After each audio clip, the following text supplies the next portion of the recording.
असी दिधले अभयदान। देव आले असं नाही म्हटलं, नामदेवराय काय म्हणतात, देवराज आले। कारण जे सर्व देवाचे राजा आहेत त्यांच्यापेक्षा कोणताही मोठा देव नाही, असे देवराज आहेत। देवराज कोण आहे? नामदेवरायांचे देवराज पांडुरंग आहेत, विठ्ठल आहेत, पंढरीनाथ आहेत। काय देवराज प्रयोग केला शब्दांचा। सर्व अनेक देवी देवता आहेत, परंतु सर्वात श्रेष्ठ देव कोण आहे? कारण काय असतं की जो ज्या देवाचा भक्त असो त्याच्या दृष्टीने त्याचा देव भारी असतो, लक्षात ठेवा। जो ज्या देवाचा भक्त आहे, कोणत्याही देवाचा भक्त असेल, तो आपल्या देवाला सर्वात मोठं समजतो आणि मोठं समजणं ही त्याची भक्ती आहे। त्याची निष्ठा अशी असते की माझा देव सर्व देवापेक्षा मोठा आहे। गणपतीची भक्ती करणारा म्हणतो गणपती मोठा आहे, देवीची भक्ती करणारा म्हणतो देवी मोठी आहे, शंकराची भक्ती करणारा म्हणतो त्या ठिकाणी महादेवच नाव आहे, आमचा देव सर्वात मोठा देव आहे। कृष्णाची, रामाची, पांडुरंगाची भक्ती करणारे म्हणतात आमचा देव मोठा आहे। काय प्रश्न तो नाही। काय नामदेवराय सांगतात, सामान्य व्यक्ती कोणी सांगतो अशातला प्रकार नाही, सामान्य साधू सांगतो अशातला प्रकार नाही। नामदेवराय हे वैष्णव पंथाचे शिरोमणी संत आहेत। विठ्ठला विठ्ठला विठ्ठला विठ्ठला विठ्ठला विठ्ठला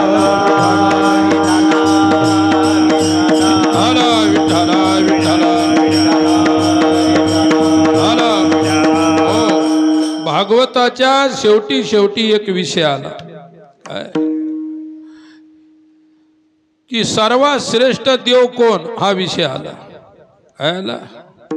ऋषी मुनी अरण्यामध्ये चर्चा करत असताना त्यांच्या चर्चेचा विषय असा होता की सर्वात श्रेष्ठ देव कोण। मुख्य देव तीनच आहेत, ब्रह्मा, विष्णू, महेश, हे मुख्य देव आहेत। मुख्य देव तीन आहेत, मग या तिघांच्या पैकी सर्वश्रेष्ठ कोण, हा ऋषी मुनी मध्ये चर्चा होऊ लागली। ते म्हणाले की अशी चर्चा केल्यापेक्षा काय आपण आता प्रॅक्टिकलच करून पहा, कोणीतरी एक निवडा, एका जणानं मग तिन्ही देवाची परीक्षा घ्यायची। परीक्षा कोण घ्यायची असते? श्रेष्ठाने कनिष्ठाची परीक्षा घ्यायची असते, गुरुनं शिष्याची परीक्षा घ्यायची असते, देवाने भक्ताची परीक्षा घ्यायची असते। शिष्याने कधी आपल्या गुरुची परीक्षा घेऊ नये, लक्षात ठेवा। अडचणीत याल तुम्ही त्यांची परीक्षा घेतली तर। भक्ताने देवाची परीक्षा घ्यायची नाही। भक्त जर देवाची परीक्षा घेऊ लागला तर आपलं श्रेष्ठत्व, देवाची महिमा समाप्त होईल, कनिष्ठत्व होईल त्याला। तसंच गुरु शिष्याचं आहे।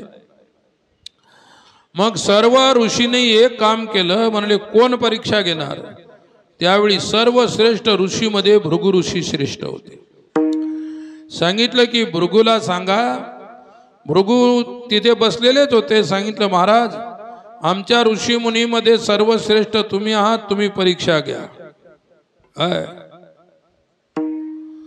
भृगुजी सर्वप्रथम ब्रह्माजीकडे गेले आणि ब्रह्मदेवाची आता परीक्षा घ्यायची। ब्रह्माजी बसले होते, निवांत बसले होते, आणि भृगु महाराज गेले। जसे गेले ते भृगु त्या ब्रह्माजीची निंदा करायला लागले। काय तुम्ही देव म्हणता, सृष्टीकर्ते म्हणता, स्वतःच्या मुलीवरच तुम्ही अशा प्रकारचा काम उत्पन्न करून स्वतःच्या मुलीशीच मोहित झाले, आणि तुम्हाला कोण अशा प्रकारचं ब्रह्माजी सृष्टीकर्ता बनवलेलं आहे? ब्रह्मदेव जे खवाळा मारायला उठला, भृगुजी म्हणाले झाली परीक्षा, बसा खाली, पुढं मला काही मी भांडणं करायसाठी नाही आलो। शंकर भगवंताच्या जवळ गेले। शंकर भगवान बिचारे ध्यानस्थ बसलेले होते, कुठे? कैलास पर्वतावर। विठ्ठला विठ्ठला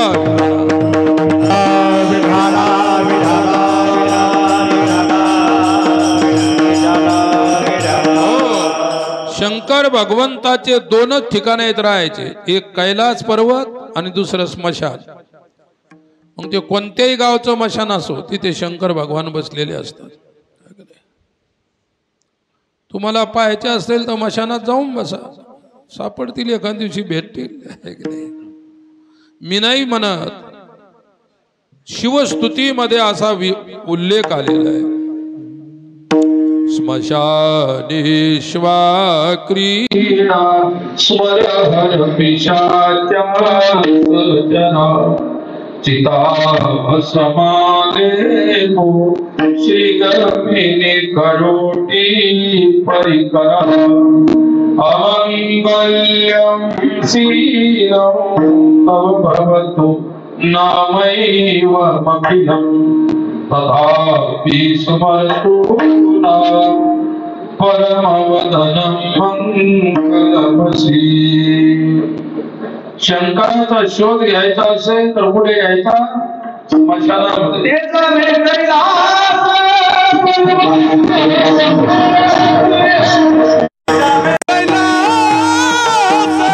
सर्व ही संपत्ती मशानाची वस्ती रुद्र करे. मशानाची वस्ती रुद्र करे. तेजोनी कैलास सर्व ही संपत्ती. तेजोनी कैलास सर्व ही संपत्ती. मशानाची वस्ती रुद्र करे. मशानाची वस्ती रुद्र करे.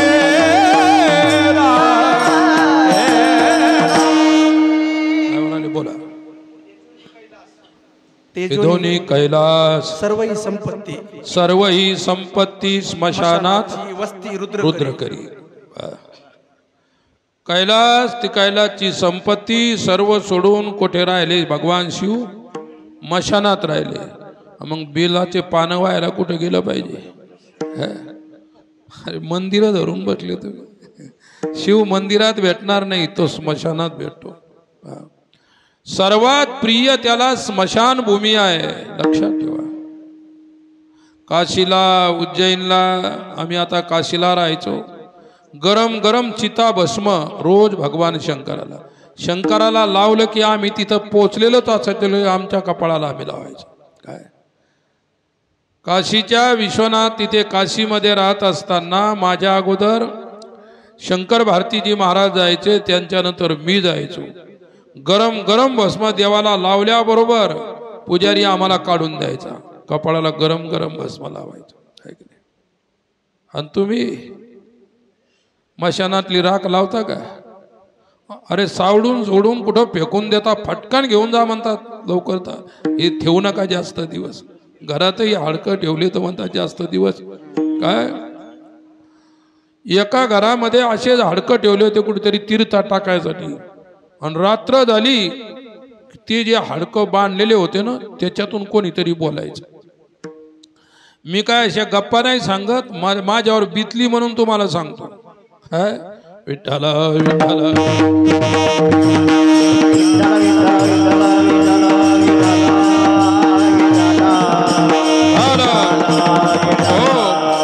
एकदा काय आम्ही आळंदीला पुण्याला जात असताना आम्हाला नेवाशापर्यंत पोहोचलो, उशीर झाला. म्हटलं आपण रात्री गेल्यापेक्षा कुठेतरी एखाद्या मळ्यात, तिकडे काय शेतानं घरं असतात जास्त इकडं पश्चिम महाराष्ट्रात, एखाद्या मळ्यात थांबू म्हटलं. गेलो, रस्ता सोडला, दुसरा रस्ता धरला, पहिलं घर लागलं. बंगला होता, गाड्या गिड्या तिथं लागलेल्या होत्या. काय आम्ही त्याला विचारलं आमच्या माणसाने की महाराज आहेत असे असे, रात्रभर आम्हाला इथं मुक्काम करायचा, आम्हाला जेवण वगैरे काही नाही पाहिजे, फक्त मुक्काम करायचा. ते म्हणाले साधू गेटच्या आत पाऊल ठेवू देत नाही मी. ते माणूस म्हणाला कुठेही मारा तिकडं, पण माझ्या घरी नका मरू. म्हणलं त्याला दुसरं घर पहा. थोडंसं पुढं गेलो, अर्धा किलोमीटर, दुसरं घर रस्त्याच्या बाजूला असं. काय त्यानं आमची गाडी पाहिल्याबरोबर तो नाचायला लागला, या या या. म्हटलं एक हा भक्त सापडला, आता हा भक्त सापडला. गेलो आम्ही, गाडी घेऊन उतरलो, माझ्याबरोबर 4-5 माणसं. आणि आम्ही तिथं उतरलो. ते म्हणे महाराज आमचं अहो भाग्य आहे, संत आमच्या घरी न बोलावता आले, काय व्यवस्था करायची? म्हटलं काही करा, करायची आठवणी नसेल करायची नका करू, आम्हाला विश्रांती करायची. नाही नाही, आमच्या घरी कोणीही संत आल्यानंतर आम्ही उपाशी झोपू देत नाही. आणि आम्ही काय सकाळचे खाकावलेलो होतो, सर्वजण अशा भुका लागल्या होत्या. पण नवीन ठिकाणी कशाला म्हणायचं भुका लागल्या, तर फक्त बा विश्रांती करायपुरतं जागा द्या. आणि ते लोक म्हणाले, महाराज आता गरम गरम आम्ही स्वयंपाक, 4-5 माणसाचा स्वयंपाक करायला काय लागतं, काय हरकत नाही बा, करा. आम्हाला असं बसायला वगैरे टाकलं, ते आम्ही बसलो अंगणामध्ये आणि झाला स्वयंपाक सुरू. स्वयंपाक छान केला, जसं पाहुण्याला करता तसा आम्हाला केला. आनंदानं जेव घातलं, श्रद्धेनं प्रेमानं जेव घातलं. आणि मग म्हटलं झोपायचं कुठं. आता नोव्हेंबर डिसेंबर म्हणल्यावर थंडी सुट्टी, थंडीच असते त्यावेळेस. म्हटलं बा थंडी वाजणार नाही अशा ठिकाणी द्या आम्हाला जागा. म्हणजे बाकीचे हॉलमध्ये झोपतील आणि महाराज तुम्ही इकडची आमची रूम आहे, खोली आहे, तिच्यात झोपा. मी एकटा त्या खोलीमध्ये, तिच्यात कोणीच नव्हतं. एका बाईचा फोटो लावलेला होता असा, म्हणजे ती बाई मृत झाली, मेलेली बाई होती त्या घरातली, तिचा फोटो लावलेला आणि वर असे ते हाडकं टांगलेले. ते नंतर कळाले हाडकं आहे म्हणून, असे टांगलेले गाठोडं होतं आणि त्या बाईचा फोटो असा ठेवलेला होता. आम्ही आता दिवसभरचे थकलेलो, जेवणही कसून झाले, चांगले जेवण आहे की नाही, भरपूर भोजन झालं. जसं अंग टाकलं पहिली झोप लागली. पहिली झोप लागली तर कोणीतरी हसायला लागलं त्या खोलीमध्ये. म्हटलं मी एकटाच आहे, हसतोय कोण आपल्या बाजूला, हसतोय कोण. आणि लाईन गेलेली होती, अंधार होता. हसू लागलं, हसताना दात दिसू लागले, चेहरा दिसू लागला, पण आवाज त्या गाठोडीतून यायचा. पुढे फोटोचा चेहरा दिसू लागला मला, तो फोटोचा चेहरा हसू लागला. अंधार होता पण तेवढा चेहरा स्पष्ट दिसायचा. आणि त्या फोटो पुढे ते हाडकं टांगलेले होते, काय अस्थी ज्याला म्हणतो आपण, आणि त्याच्यातून आवाज यायचा. म्हटलं काहीतरी गडबड आहे म्हटलं इथं. आम्हाला त्याच वेळी कळालं काहीतरी नक्की खतरनाक गडबड आहे. आणि आपल्याला ही खोली द्या इथं झोपायला दिली. मग मी उठून बसलो. उठून बसला, म्हटलं आपल्याला भ्रम तर झाला नाही, असं काही नसतं. आणि मी कधी भूत प्रेत पिशाच याला कधी घाबरलो नाही आजपर्यंत. तुम्ही मला आताही सांगा की इथं भूत राहतं, तिथं मी आता जाऊन झोपतो. जिथं जिथं भूत मला लोकांनी पत्ते दिले भूताचे, तिथं जाऊन झोपलो. पण भूत आपल्याला भेटलं नाही अजून. तुम्हाला भेटलं असेल तुमचं तुम्हाला माहित, पण आपल्याला नाही भेटलं अजून. पण त्या खोलीमध्ये असा चमत्कार व्हायला लागला. मला वाटलं झालं असेल काही, आपल्याला भ्रम झाला म्हणून पुन्हा अंग टाकलं, झोप लागली, पुन्हा तेच. असं 3दा झालं. म्हणजे खोटं नाही. मी म्हटलं की आता आपले साथीदार सर्व थकून आले, त्यांना कशाला उठवायचं, आपलं एकट्याचं जागरण झालं चालतं. मी जागा झालं की ते सर्व बंद व्हायचं. अंग टाकलं, तोंडावर घेतलं की झालं सुरू. सकाळी 4 वाजेपर्यंत मी ते सर्व सहन केलं. ही झालेली घटना सांगतो तुम्हाला. आणि मग 4 वाजता मी उठून फिरत असतो. आजही 4-4:30ला उठून फिरतो 1-1.5 घंटा. काय किती थकलेला वाटलो तो माझा जो नियम आहे तो करत असतो. आणि मग मी 4ला उठलो. उठल्यानंतर आमच्या ते साथीदार, त्यांना फोन लावला, ते उठले, ते आले माझ्याबरोबर तिकडे फिरायला येणारे 2 जण. मग मी त्याला आत खोलीत बोलवलं. काय खोलीत बोलवलं, तिघाला. म्हटलं आपल्याला झालं या तिघापैकी एकाला म्हटलं तू आमच्या खोलीत झोप, आम्ही फिरून येईपर्यंत. मला हे पाहायचं होतं की त्यालाही होतं का नाही. आम्ही बाहेर निघालो. जास्त 100 पावलं गेलो असेल, तो बोंबलतच आला आमच्या मागं पळत, भूत भूत भूत. अरे म्हटलं मी रात्रभर झोपलो, तर मला दिसलं नाही, तुला काही एका घंट्यात ते पडल्या ते झोपीतच होता अर्ध. आणि त्याला लगेच झोपल्याबरोबर ते भूत ओरडायला, त्यालाही ते तसा प्रकारचं दिसलं. मला फक्त चेहरा दिसायचा. त्याला म्हटलं अरे तुला दिसलं काय. ते म्हणलं इतकं भयानक आणि खतरनाक होतं, ते मला सांगताच येत नाही काय दिसलं. इतकं भयानक होतं. म्हणलं माणूस होता का बाई होती. म्हणे बाई होती. सांगण्याचं तात्पर्य एकच. नंतर आम्ही ते सर्व फिरून आलो, स्नान वगैरे केले, पूजा केली. त्या खोलीत नाही केली नंतर पूजा. ते लोक आग्रह करू लागले महाराज ज्या खोलीत झोपले त्या खोलीतच पूजा करा.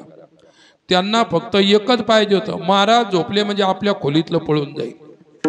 त्यांना काय करायचं होतं, महाराजांचं काय होणार आहे ते त्यांना काही गरज नव्हती, पण हे महाराज झोपले की आपल्या खोलीतलं पळून जाईल म्हणजे आपण हे होऊ। आणि आपण भूताच्याच खोलीत झोपलो, आपण कसं काय भूताला काढून देतात, त्याच्याच घरात झोपायचं आणि त्यालाच काढून द्यायचा, कुठला न्याय? आणि ते लोक म्हणजे महाराज या खोलीतच करा तुमची पूजा। म्हणलं काय, पुढे उमरात झाड होतं, मला उमरा खाली बसून करतो, या खोलीत काय पूजा करू? नाही नाही आमची लयच भक्ती ना, आमचं सर्वच मला इथंच करा पूजा। हो नाही नाही, मग केली तिथं पूजा। नंतर आमची अशी बैठक बसली, त्या घरचे माणसं आम्ही सर्व। म्हणलं का हो, या खोलीमध्ये काही घटना घडलेली आहे का सांगा, खरं सांगा म्हणलं सत्य। तो माणूस म्हणाला महाराज भयानक घटना घडलेली आहे, आमची सून होती, तिनं याच खोलीत जाळून घेतलं होतं, जळून मेली होती त्या खोलीत ती, आणि तिची अतृप्त आत्मा होता, तो तिथून गेला नाही, तिथंच राहिला काय, आणि त्याची प्रचिती मला आली। त्या घर ते म्हणाले आम्ही 3 वर्ष झाले खोली बंद करून ठेवलेली आहे, तुमच्या करताच उघडली फक्त। बस म्हटलं मला माझ्यासाठी उघडली काय हरकत नाही, दुसऱ्यासाठी उघडली तो लंबा झाला असता। लक्षात ठेवा, पुन्हा त्याला उचलायचंच काम होतं।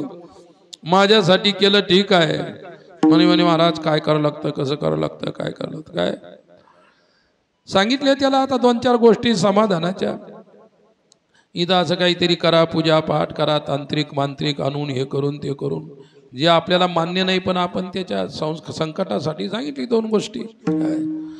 आम्ही त्या खोलीतून गेलो तेव्हापासून त्या खोलीत पुन्हा तशा प्रकारचं दृश्य कधी झालं नाही। आज त्या घरचे लोक झोपतात तिथं काय, पण तुमच्या कोणाच्या खोलीत होत असेल तर मला नेऊ नका, एवढंच लक्षात ठेवा। विठ्ठल विठ्ठल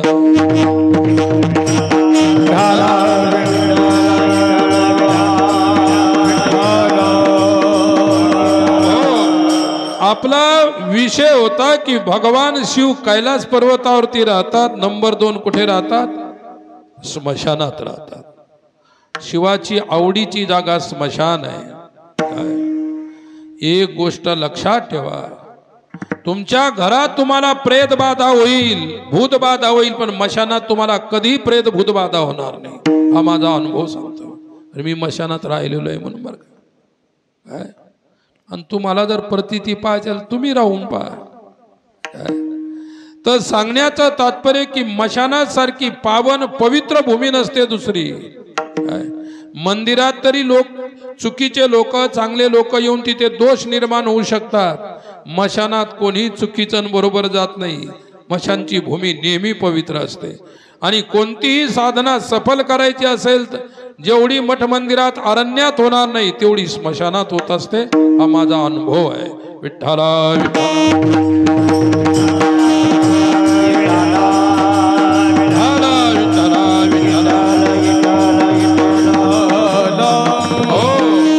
कारण मी काशीच्या स्मशानामध्ये 7 वर्ष राहिलो। किती वर्ष राहिलो? 7 वर्ष। जिथं राहायचो तिथं समोरच मुर्दे धरायचे आणि त्यांच्याच प्रकाशामध्ये मी अभ्यास करायचो, पुढे बुर्जीमध्ये बसून। दुसरा प्रकाशच नव्हता अभ्यास करायला, आणि एवढा एकांत मिळायचा त्या अभ्यासामध्ये, कोणताच विक्षेप व्हायचा नाही। ध्यानाचा अभ्यास असेल, शास्त्राचा अभ्यास असेल, 7 वर्ष आपण त्या लोकांच्या सानिध्यात राहिलो, भूत म्हणजे प्रेताच्या सानिध्यात राहिलो, लक्षात ठेवा। परंतु जेवढा आनंद तिथे आला तेवढा आनंद आता कुठेच येत नाही, लक्षात घ्या। म्हणून स्मशान सुद्धा आनंददायी आहे। काय उज्जैनीचा त्या ठिकाणी भगवान जे शिव आहे ते मशानामध्ये राहतात। कुठे राहतात? काशीचे भगवान शंकर भगवान मशानामध्ये। जिथं जिथं मंदिर शिवाचे मुख्य आहे त्यावेळी तिथे काय होते, अगोदर मशान होते, आणि त्या मशानामध्ये हे मंदिर झाले। आलं लक्षात? तर मला एक सांगायचं, आपला विषय आहे भगवंताची प्राणप्रतिष्ठा। विठ्ठला विठ्ठला विठ्ठला विठ्ठला विठ्ठला विठ्ठला।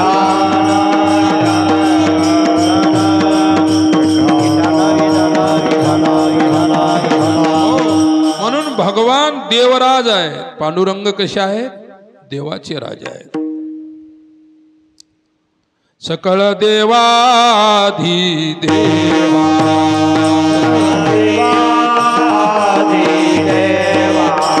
कृपाळू आदी केशवा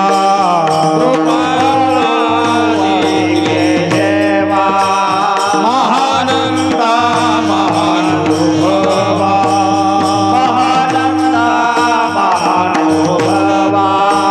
सदाशिवा सदरूपा सकल देवा देवा सकल देवा देवा केशवा देवा देवा सकल देवा देवा सकल देवा देवा पार्वती केशवा महानंदा महानुभवा सदाशिवा सहज रूपा सकल देवा देवा कृपाळुवादी केशवा महानंदा महानुभवा सदाशिवा सहज रूपा सकळ देवाधिदेवा कृपाळू आजी केशवा महानंदा महानुभवा सदाशिवा सहजरूपा सकळ देवाधिदेवा काय तो हा देवाधिदेव बरवा काय बाप रखुमा देवीवरू 25वा माऊलीनं सुद्धा म्हटलेला आहे. तो सर्व देवाचा देव आहे म्हणून इथे नामदेवरायांनी देवराज शब्दाचा प्रयोग केलेला आहे. देवराज आले, कोण आलं? देवाचे राजा आले आणि मंचकी बैसले. काय मंचक म्हणजे स्टेज, आसन. मी ज्याच्यावर बसलो तो मंच आहे. काय देवराज आले आणि कोठे बसले? मंचकी बैसले. पुंडरीक रायाच्या वेळी देवराज आले, कशावर बसले? बसलेच नाही, उभे राहिले. कशावर? विटेवरी. काय भगवान पांडुरंग कशावर उभे राहिले? विटेवरी उभे राहिले. बसले का? प्राण प्रतिष्ठा केली म्हणजे आपण देवाला आसनावरती बसवलेलं आहे म्हणून बसले शब्दाचा प्रयोग केला. परंतु पांडुरंग बसलेच नाही. युगे 28 विटेवरी उभा, वामांगी रुखमाई दिश दिव्य शोभा, पुंडलिकाच्या भेटी परब्रह्म आले गा. नेनो ब्रह्मा मार्ग चुकले, आभळे पंढरपुरासी आले,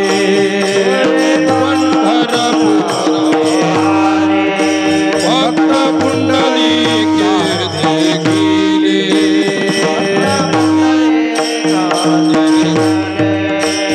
उभे केले पर विटेवरी, उभे केले विटेवारी, उभे केले विटेवारी, उभे केले विटेवारी.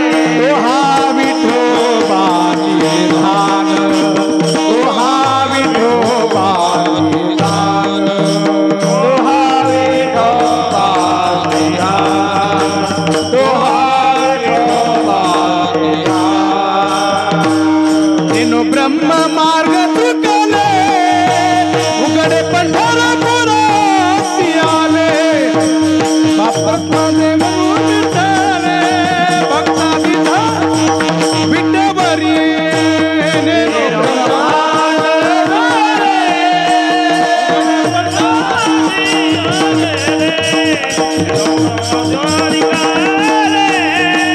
उभे केले विठ्ठवरी. वा. नेनो ब्रह्म मार्ग चुकले, उघडे पंढरपुराले, भक्त पुंडलिके देखिले. उभे केले, बैसविले का? नाही. आणि इथं त्यांनीच म्हटलेलं आहे नामदेवरायांनी, देवराज आले मंचकी बैसले. भगवान आले आणि मंचावरती म्हणजे आसनावरती त्यांना स्थापन केलं. जिथं त्यांची प्राणप्रतिष्ठा करायची तिथे स्थापन केलं, म्हणजे मंचकावरती काय केलं? स्थापन केलं. लक्षात ठेवा. हा मंच शब्द, मंचक शब्द हा संस्कृत शब्द आहे आणि त्याचा प्रयोग नामदेवरायांनी आपल्या मंच हा शब्द संस्कृत आहे, मंचक हा शब्द मराठी आहे. विठ्ठला विठ्ठला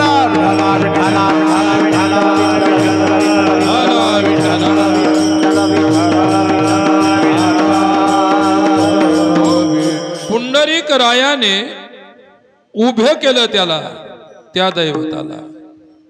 नेनो ब्रह्म मार्ग चुकले, परब्रह्म परमात्मा तो मार्ग चुकू शकतो का? त्याचा मार्गाचं चुकणं म्हणजे सगुण रूपाला येणं, ब्रह्मस्वरूपाचा त्याग करून सगुण रूपामध्ये येणं. आला नावा रूपा तुका म्हणे झाला सोपा. अरे तो नावा रूपाला आला म्हणून आपल्याला पूजा करता येते, अभिषेक करता येतो, आहे की नाही? त्याचं भजन करता येतं, त्याची मूर्ती आपल्याला दिसते. आणि मूर्ती दिसली नाही तर भजन करण्यामध्ये मन लागेल का?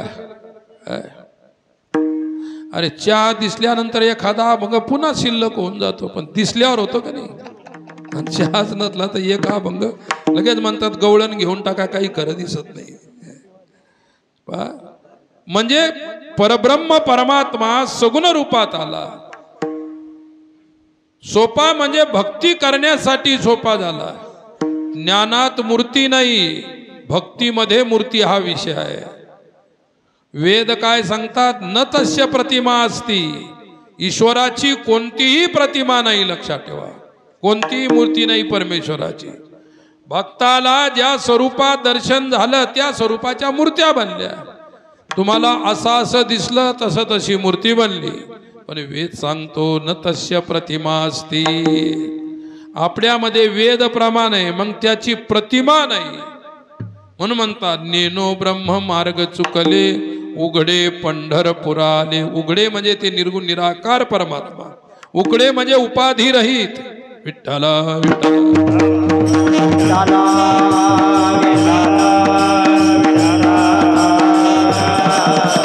हो, उघडे म्हणजे काय? उपाधी रहित, कोणत्याही प्रकारची त्याला उपाधी नाही, निरुपाधिक. निरुपाधिक परब्रह्म उपाधी घेऊन आलं, मग त्याला उपाधी झाली. हात झाले, पाय झाले, नाक झाले, डोळे झाले, मूर्ती झाली, मंचक झाला, बसवणारा झाला, भजन करणारा झाला. काय भानगडी केव्हा वाढल्या? निर्गुण ज्यावेळी सगुणात आलं त्यावेळी भानगडी वाढल्या. टोनी निर्गुणा रूप धरिले गोजी रे, विठोनी निर्गुणा